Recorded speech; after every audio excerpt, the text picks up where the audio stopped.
You are more than these physical bodies, aren't you? You are source energy expressing here.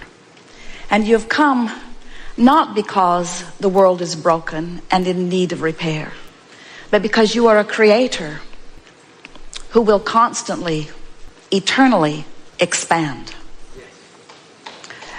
When you find an environment as magnificent as this, that inspires new desire within you all day, every day, and you simultaneously, as the new desire is exploding from you, are aware of where you stand in vibrational relationship to it, so you are bit by bit bringing yourself into alignment with each new idea as it comes, you begin to develop this steady, progressive path of delicious unfolding. We call it life in the vortex. But for those who don't know about the vortex, or who want to call it something else, for those who aren't aware that they are vibrational beings, who don't know that the source within them is calling them eternally, as they see you living life from inside the vortex, they describe you in this way. They say, how is it that you barely seem to identify something as something that you would like to participate in, and it moves to you and you move to it? How is that so? As they observe you, they say, how is it that you are so clear-minded that a question occurs, but almost as soon as the question has been formulated within you, the answer begins to come? How is it that the answers are so fast on the heels of your questions? What is up with you, they want to know. How is it, they say, that you can barely tip your toes into something that would be remotely recognized by many others as a problem, but before you even get your feet wet, the solution begins to show itself to you? How is it you are joyful mostly? How is it that you are fun everywhere you go? How is it that your timing is so precise? How is it that you maintain your physical vitality? How is it that you seem to move through time without decline? How is it that you remain physically focused, and yet there is something about you that seems otherworldly? And to most of them who are not ready to hear what you say about the vortex, you say to them something that is softer and simpler. You say, well, I have a philosophy of life that is serving me well. I believe in the well-being that surrounds us. I believe it is dominant. And because I believe it is dominant, I look for it. I focus upon it everywhere I look. And because I look for it, I find it. And when I find it, I focus upon it. And as I focus upon it, I practice the vibration of it until it's the only thing that can find me. I live in a world of well-being predominantly because well-being is what I look for. In fact, I have a mantra, you might say to them. Today, no matter where I'm going, no matter what I'm doing, no matter who I'm doing it with, it is my dominant intent to look for what I'm wanting to see. Because when I look for what I'm wanting to see and find it, I practice the vibration of that. And then my world is filled with things that essentially, things that in essence are the same as that. Oh, don't get me wrong, you can say to them. I live in the world, the real world, like you. And from time to time, I see those things that I'd rather not see. But I discovered some time ago, you may tell them, that whenever I know clearly what I don't want, I know equally clearly what I do want. And I've just learned to get off of what I don't want and on to what I do want as quickly as possible. When I was really little, I could feel that when someone praised me, it felt really, really good. And in the same way, when someone criticized me, it didn't feel good at all. And I recognized even when I was little that when I praised someone else, it would most likely feel good to them. And that if I were to criticize them, it would most likely not feel good to them. But what I was startled to discover is that every time I criticize anyone else, I don't feel good either. And so I've decided that there is a power in the way I feel. I believe, you may tell them if you want, that we were born into these physical bodies for the purpose of exaggerated and blissful expansion. And as I participate with those who surround me, I know that it's true of me and all of them that we are doing exactly that. But then somewhere along my trail, I figured something else out. Not only do I want to feel good, and not only does it feel really good to feel good, but I discovered that I have unconditional control of the way I feel. That was a big step for me. Because when I discovered that through the power of my focus, I could always find something that would feel good, and that if I deliberately do focus, that I can train myself into a frequency where only good feeling things can find me, my life started getting better right away. But then I discovered that there's an even deeper law behind it. I finally figured it out. I figured it out through my own trial and error, through my own exposure of my own life to the details that surrounded me. I figured it out that when I am in a moment of appreciation, it feels like the fullness of all that I am is right there appreciating with me.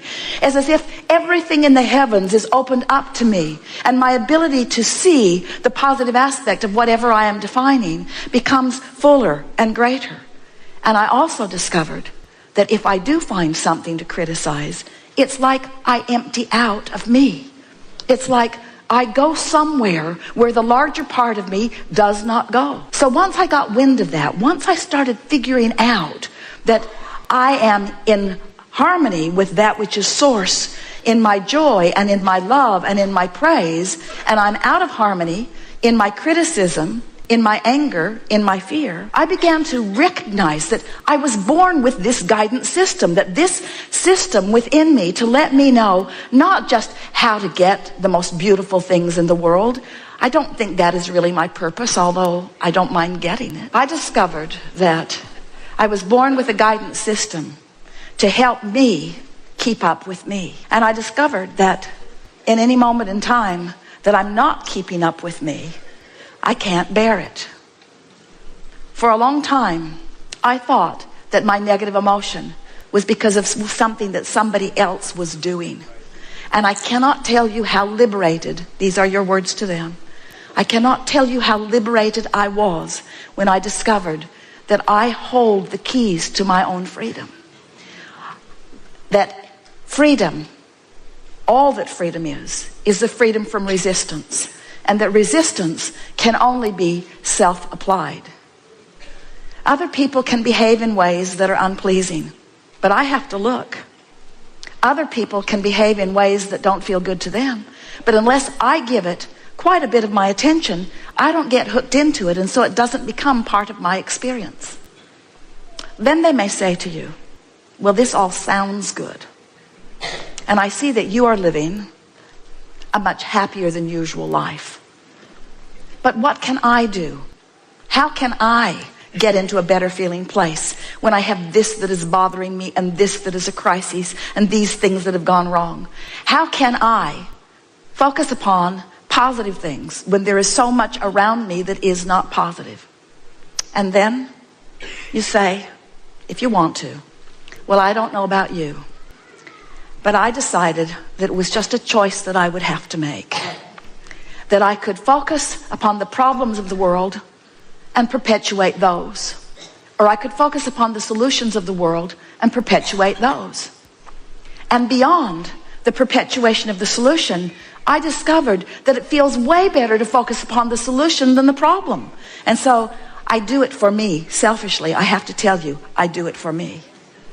And then they may say to you, oh, I've heard of selfish ones like you who get yourself into a good feeling place and then will not look where it does not feel good. How is it that you can put your head in the sand and not notice what's going on in the world? And then you say, oh, I notice, because I was born to do that. I was born to sift through the details of life experience and to choose those things that feel the best to me. And so I want you to know, you can say to them, that I see plenty of things that I don't want to perpetuate, but I don't get hung up in the vibration of that anymore. I move quickly from what I don't want to a statement of what I do want. And then I do my very best to practice the vibration of what I want. A lot of my friends don't want to hang around with me anymore Because when they want to complain and I don't listen with any sort of sincerity, they are annoyed. Sometimes they even get their feelings hurt. And then I discovered something that kept them from getting their feelings hurt. I started practicing it one by one with friend after friend, with family members, with friends, even with people that I was just meeting standing in line someplace. I began to practice this. It goes like this. So they would say, "How about that? I sure don't like that." And I would say, "Yes, but how about this? This is much better." At which point they would say, "Man, are you blind? Can't you see what's going on?" And so I realized that trying to point out the positive aspects to someone who's standing in the middle of negative aspects wasn't going off very well. In fact, it just annoyed them and made them determined to not be with me. So I decided I had to go underground with it for a while. I decided that I couldn't be so overt about it. I couldn't be so in their face about it.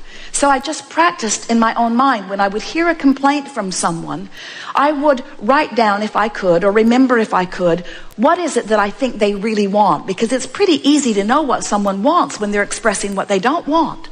And then I would practice seeing them having what they wanted rather than seeing them as not having it. I began practicing seeing them as they want to be. When someone indicated to me that they were sick, I immediately began to see them as well. And I began practicing the vibration of wellness. And then one by one, as my friends would present themselves to me, not one of them was put off by my newfound vibration, because this is the way it would play out. They would say, "Things aren't going well for me." And I would say, "You know, I heard about that, but then I remembered who you are." And I began practicing in my own mind. When I'm not with you, it's much easier, I have to tell you. I began practicing in my own mind who you really are. And I've discovered things about you that are so intoxicating that now I think about them, not because I'm trying to help you improve, but because it just simply feels so good for me to acknowledge who you really are and what you've really got going on. And this is the list I've made about you. These are the positive aspects of your life. This is who I know you truly to be. This is how I see you. This is how I know you. And this is why I love you, you see. It is our promise to you that as you begin practicing the positive aspects of circumstances and events, of governments, of other governments, of political parties, of people that you know, of family members, of your mothers and your fathers and your children, of your friends, of people that you have formerly called your enemies, as you begin to tune yourself to what this time-space reality is helping you to put in your vortex about them. You see, these aren't just people running around annoying you or pleasing you. These are people running around causing you to build a vortex version of you. They are the reason that you are expanding. And so when they are the reason that you're expanding and you look back at their trouble, now you're extra mad at them because first they caused you to expand and now they're holding you back from your expansion. What we want you to realize is that no one can hold you back. There is no assertion in this attraction-based universe. It is all attraction. And so as you begin to play with this a little bit, as you accept that you are vibrational beings first and foremost, as you acknowledge that you and everyone that you are interacting with is causing you to build this magnificent vortex of creation, and that the source within you dwells there and experiences the fullness of all that you have asked for. And as you, little by little, tune yourself to the frequency of that vibration, what you will begin to notice first is that you just feel better. The edge will just lift up off of you. Next, you'll begin to notice that wonderful ideas are flowing to you. You'll begin to notice that your memories of your past are changing, where the good memories are coming forward and the memories that were not so good fade and you can hardly remember them at all. You'll begin to notice that people around you are on your vibrational wavelength. You'll begin to notice that you're thinking something and someone right next to you, even somebody that you don't know very well, will verbalize it, and you'll look at them and feel such camaraderie, such harmony, such co-creative connectivity. You'll say to them, "You may not believe this, but I was just thinking those exact thoughts." We are so on the same vibrational wavelength. And then not only will the ideas flow, but connections of all kinds will begin to appear in your experience.